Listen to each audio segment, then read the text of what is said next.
Reçu en audience par le président de la République, Romuald Wardani, Georges Elombia a visité les principales unités industrielles de la GDIZ, Benin Textile, où le coton béninois est transformé en fil, Benin Textile Corporation, BTC, fabricant des vêtements, African Ceramic Solutions, Elano, spécialisé dans les carreaux de céramique, puis Spiro Bénin, acteur de la mobilité électrique. L'Afrique importe encore chaque année 40 à 50 milliards de dollars de textiles et de vêtements, avec moins de 2% des capacités mondiales de transformation de textiles, alors qu'elle représente près de 20% de la population mondiale.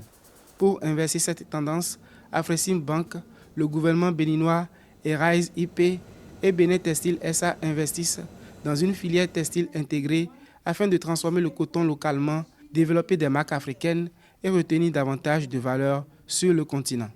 Monsieur le ministre, c'est aussi l'occasion de vous dire merci. De dire merci au gouvernement du Bénin, de dire merci à son Excellence Romuald Wardani et à son prédécesseur. Ils ont pris une décision. Ils ont fait ce que les anglophones disent ailleurs, deliberate, calculated, conscious. Ils ne sont pas allés à l'aveuglement. Ils se sont décidés, ils se sont levés un beau jour et ils se sont dit, OK, la récréation c'est terminé. Nous allons changer les choses. Après avoir investi dans une filière textile intégrée, Afreximbank franchit une nouvelle étape avec l'inauguration à Cotonou d'Obalé, première marque premium de lingerie et de linge de maison issue de cette chaîne de valeur. Opérationnel depuis novembre 2024, Bites maîtrise désormais l'ensemble de la chaîne de valeur du linge de maison et au premier semestre 2026 devient propriétaire de sa propre marque, une dynamique qui a déjà permis la création de 16 000 emplois au Bénin et qui se déploie également au Nigeria, au Cameroun et au Togo. Ce qui est très important, c'est qu'il y a aussi 16 000 personnes qui travaillent tous les jours. Aujourd'hui, j'étais dans la zone industrielle et quand vous voyez ces jeunes gens, ils s'inquiètent d'aller à l'intérieur de la fabrique.